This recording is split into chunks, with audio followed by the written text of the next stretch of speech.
Hey everybody, it's your girl Bondy Blue, and I want you to check out Bondy's Boutique and get some of my merch, y'all. I've added some new things like my mermaid cups and the mermaid tees, and also the Shake Them Tits mugs. All right, you asked for it and you got it. Check out Bondy's merch at Bondy's Boutique. Hey everyone, yes, let's get into Black Ink Crew Chicago because it was a hot ass mess and I had a whole bunch of feelings and emotions. I feel like they ganked us with Love and Hip Hop, but Black Ink Crew was good. I don't know why they decided to switch the times. I thought that was annoying as fuck, but you know what? Let's go ahead and get into my notes. So the episode started off with Brittany and Zon and Bella in a shop. Brittany is still pissed that Don got her job. Lily is in the need of loving and she doesn't care whether it's coming from a female or a male. She just needs some sexual attention. And I'm like, girl, if you don't masturbate and get the fuck out my face. Anyway, y'all, so enters the new guy. All right, we have a new guy named Shine. Shine is supposed to be a guest artist at the shop. He's a white guy who is giving you Vanilla Ice mixed with Post Malone. So it's Post Vanilla Ice. That's what he's giving. He's a really great artist. He does lifelike black and whites. It's just really, really nice work. Shading, everything. Like, he does really, really nice work. And of course, at first, Lily wanted to talk shit until she looked on Instagram and saw his work, and then she had to shut the fuck up. And also, she might want the dick, okay? Y'all know, she want the dick, she want that dick, she want the dick, she want the dick, she want the dick, she want that dick, she want the Vanilla Ice dick. She want that dick, she want that dick, she want that Post Malone dick, she want that Post Vanilla Ice dick. She want that dick, she want that dick, she want that dick from the white boy. Yay, he might get that coochie. Yay. Anyway, y'all, so Don asked Ryan to have a party for Halloween, to which he agreed. So y'all know that pissed Brittany off because the whole reason why she lost her position was because she got into a fight with his assistant Gina bitch at the party that she wasn't supposed to be throwing. All right, so Four goes on a date with one of his clients, and we all want to know if that's the girl he was sending the ass dick pic to. Ass dick pic, okay? Like, it's like wiping in the wrong direction, my nigga. It's like wiping in the wrong direction. He says he is not about to let that booty video stop any of his life, okay? He's trying to get the cat, and he's gonna get the cat, okay? Meow. Moving along, y'all. So Brittany and Bella are decorating the shop for the Halloween party, and because Brittany is in her feelings about how shit went down with her losing her managerial position, she's drinking a Hennessy on some real shit. Zion comes in and he can smell the alcohol on Brittany's breath. He tells her that maybe she needs to go home and take a beat. She tells him he can go fuck himself. She ain't going home. He goes in the back and tells Ryan what's going on, like a real manager. He was real calm about it and everything. I was like, I think Don is the better manager in all honesty. Like, Brittany was fighting with that bitch last episode and everything, even though I felt like the way he did that shit was kind of flawed. At the end of the day, it's his shop. He can do whatever he wants to do. He can create rules on the fly, and if you got a problem with that, you need to take a deep fucking breath and move on like Maya so you can keep your position. But you didn't do that. You had a problem, you was fighting bitches, and now you just a piercer bitch, okay? Don trying to get her out the shop, but she don't want to leave, so he said, look, Ryan got a client back there. Let's go talk outside for a minute. They go outside. It's freezing cold outside. He let that girl walk outside with just her shoes on. Now, this is my question. Where was your purse? Where was your jacket? Where was your keys? Where the fuck was you going with just your shoes, bitch? Okay? Don, where was she going with just her shoes? That's one of them times when you throw a bitch shit out the back door and be like, your shoes in your bag on the back porch, bitch. Go get it so you can go ahead and go home and sleep off this Henny. But I was like, that's some kid shit, the way he pushed her out. He let her walk out and pushed the door closed, locked the shit, and then was like, hello? Yes, 911, I'm a white woman, and there's this crazy African-American woman beating on the door right now. Yes, oh my God, she's about to break it down. Someone help!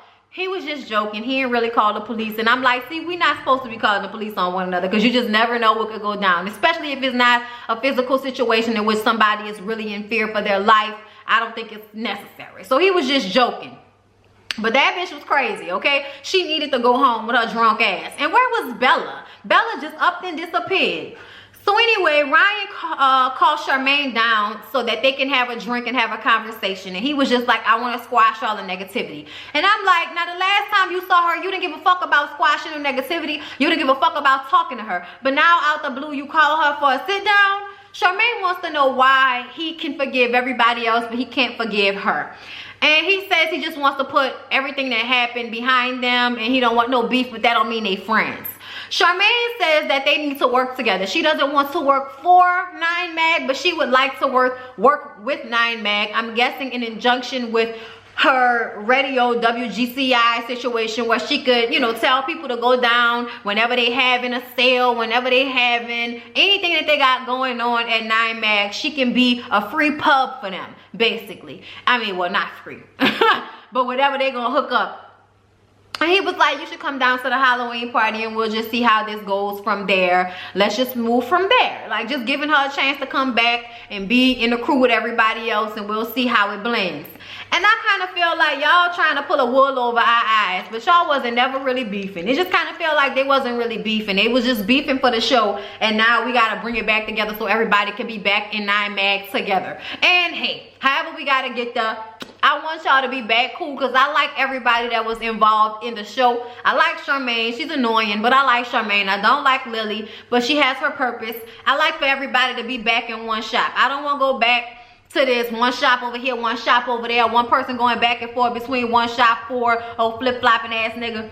So yeah, y'all, the crew's back. The crew's back, with the exception of Danielle. So Brittany comes back to work after she finished acting an old drunk mess fool with Don, and she just comes in quiet. Apparently she recognized that she was fucking tripping, so she just gonna do her piercings and chill out and lay low for a while until she can work her way back up to getting her position as co-manager with Don. But Don is over here beating ass as manager, so I don't know if she's ever gonna get that job back. I know I would have a fucking issue if I flew all the way out here from where I was living to be a motherfucking piercer.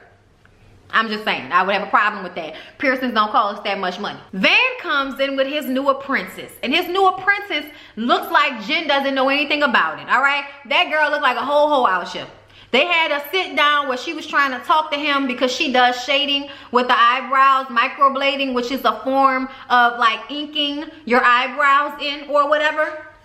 So she just wants to learn about shading, and she wants to get a little bit more acclimated with tattooing. It might make her job better, okay? Whatever the situation, when she sat down with Van to have a conversation with him about it, her titties was all out to the point that they had to blur it. So I'm like, so is that how you go and talk to somebody when you're trying to get an apprenticeship?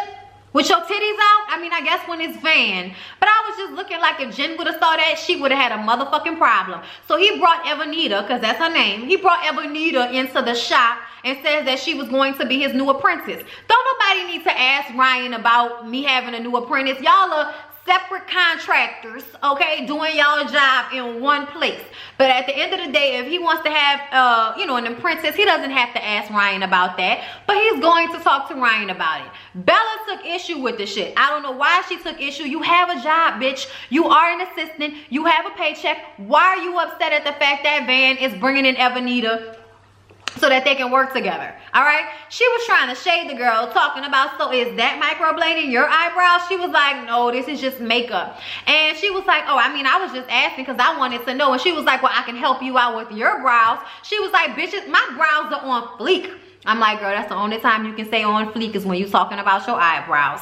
Either way, it was just some petty bullshit. So Van puts Evanita's jacket back on her, and they go ahead and work out to the back, so we don't have no altercation between Bella and Evanita. But y'all know it's gonna happen eventually, okay? Y'all know it's gonna happen eventually. So y'all, we get a little bit more info on Shine, all right? Post Vanilla Ice, as I like to call him. So he come all the way from Sacramento, y'all, in California. He struggled his whole life. He went through a lot. He was wilding. And then, like a lot of the young men on the show, he found tattooing, which gave him a place to be artistic. It gave him a place to make some money and get his mind off of the negativity that was surrounding him. He even showed Ryan how he does his stencils on an iPad, y'all. His work is A1. His work is A1, and if they want somebody to be another tattoo artist at that shop, Shine should definitely be him. Shine is fantastic. I would definitely go to Shine for a tattoo. Ryan said Shine, it made him feel like he needs to step his game up. I'm like, you do, because that nigga is fabulous, okay? I would like to see some color, but his shit is fabulous. So y'all, this Charmaine is at her house doing a cooking video with Neek. She has a YouTube channel, and she does cooking videos on the YouTube channel. And she tells Neek about talking to Ryan and going back to 9mag to try to fix the situation over there. Neek is not here for it. Neek said you done got beat up several times. The niggas don't respect you. It just seems like a toxic, hostile environment, and I don't want you in that environment. I don't want to have to worry about you because I'm gonna come to the shop and fuck somebody up. So you got one more chance with this shop. And if the shit go downhill, that's it, Charmaine. And Charmaine is like, wait a minute, are you telling me what to do? Yes, bitch. You need somebody to tell you what to do. But here's the thing, Neek. You're not my fiance and you're not my husband. And you feel like we're not ready for that. So I feel like you're not ready to tell me where the fuck I can work. That's just how I feel about it. Okay? Lyric wanted to argue with me about this shit. But I say, if you don't know if you want to get engaged or marry me, then I don't know if I'm going to listen to you when it comes to my opportunities to be on VH1 on Wednesday nights at 8 p.m. I don't know. That's just how I feel, okay? Moving along, y'all. So a new client comes in asking for Van or Ryan. Van is there. He's talking to the client. And here comes Shine trying to scooch in, all right? Shine felt like, you know, dude was up for grabs. He didn't know what he wanted. It's his first tattoo. He don't know. Eventually, the client decides to go with Van because Shine doesn't have enough tattoos with dark skin. That's the issue. Why are you coming to Black Ink Crew Chicago? Why are you coming to 9 Mag with black people if you only have one dark-skinned person in your portfolio, bitch? Get that the fuck together, okay? I was glad he picked Van. Ain't nobody got time for that, Shine. You a good artist, but if you can't draw, if you can't tattoo on dark skin, what the fuck is you doing here? Okay, take your ass over there to Spike or wherever the fuck the reality shows for the white and a few black tattoo artists be at. All right, take your ass over there. We ain't got time for that. Van checked him and told him, say, bruh, next time somebody come in here asking for me, I'm gonna need for you to stay in your place and don't be trying to dive in on my clients, basically. And Shine was like, man, I wasn't trying to fuck over you, nothing like that. I just thought he knew, but it's cool. I'm like, yeah. He was gonna try it until somebody tapped that ass back into place, all right? So y'all, now it's the 9 Mag Halloween party. We in this bitch, we having a good time. It's decorated. Yes, we dressed up. Y'all, it was too funny to see Ryan dressed up like Killmonger. I thought that shit was hilarious. They even had somebody who came in there who was dressed like Van with the gorilla shit on and everything. It was cute. I was here for it. Lily and Shine are flirting with one another. She said if he play his cards right, white boy might get that puss. All right. Charmaine comes in dressed like Poison Ivy, and I was like, the wig, the green. I was like, yes. Y'all can play her if y'all want to, but y'all only being haters because that bitch looked good and that Poison Ivy kind little costume. And Ryan, how you don't know? Who was it who didn't know that was Poison Ivy? Van? Like, were you in jail when Batman came out, nigga? Like, how you don't know who Poison Ivy is? Anyway, y'all. So she came in, she like, hey y'all, yeah, all right, Ryan, love you. And he like, man, Charmaine always with that love you shit, man. I need you to show and prove. And it's like, bruh, y'all have had a friendship for a number of years. Y'all could love one another and beef, all right? It's called family, all right? I just didn't like the way he did that because I kind of felt like, why are you trying to play her off? You done showed everybody else love. And Charmaine was the one that I feel like, yeah, she was doing the most at the end. But when her and Ryan when they were close, they were very, very close. Almost closer than he was with anybody else in the shop. So I just kind of feel like maybe the betrayal was harder with Charmaine than it was with, you know, the other people. And y'all know how niggas love to forgive men, but have an issue with forgiving women when they have, you know, disagreements or whatever. But Charmaine is there in the party, and Ryan gets up there and says he's happy to see everybody there. You know, they're trying to squash their beef. They're excited about it, all right? So then Lily and Evanita are like, you know, taking pictures and shit with one another, being cute. And Bella's drunk ass says, Lily, why you being nice to that bitch? We don't like that bitch. Why you doing it? And Evanita is like, whoa, bitch, what is your issue? Lily is like, man, I don't know what's wrong with Bella, but she needs to calm the fuck down. And I'm like, the moment when Lily is not the most rowdy female in the room, okay, we didn't know we would get here. We did not know that we would get here. Evanita called Bella a drunk, you know, called her drunk, and then she got pissed and started throwing stuff. Then Evanita started throwing shit, and they was acting like they was gonna fight. Don grabbed Bella's ass and brought her outside. You know, it's fuck you, no fuck you, bitch, I beat your ass, no, I beat your ass. I feel like Evanita must have called the homegirl or some shit, because there was somebody outside that Bella started fighting with over the balcony. And I'm like, bitch, you gonna fall, okay? And random bitch, why are you out here half-ass naked? Like, was you supposed to be a leader? Like, your ass, your titties, everything was just falling all out. Go sit your ass down somewhere. Your clothes don't even look like they would make it through the altercation. So please stop, whoever the fuck you are, okay? Anyway, Bella has an issue because at some point Bella starts fighting Lily, and I think Lily was even confused because Lily was just standing there like, you know, after her hair came back up, she was like, like, that's your roommate, bitch. Why are you fighting your roommate? Something is wrong with Bella. Like, I told y'all something was wrong with Bella. Bella needs help. I don't know what it is, y'all, but Bella is somebody who y'all got on this show because y'all saw that she was a fucking car crash waiting to happen, okay? That bitch is a crash and burn waiting to occur, okay? All right, y'all, that's it. That's all. I hope y'all enjoy Black Ink Crew Chicago. Please don't forget to like, comment, and subscribe to my channel if you have not already. Check out the ladies Bondi Blue show, trying a new little format or whatever. I'm probably gonna do another one today. Y'all check that out, and like, comment, subscribe if you haven't. Follow me on Instagram at Bondi Blue. Love y'all.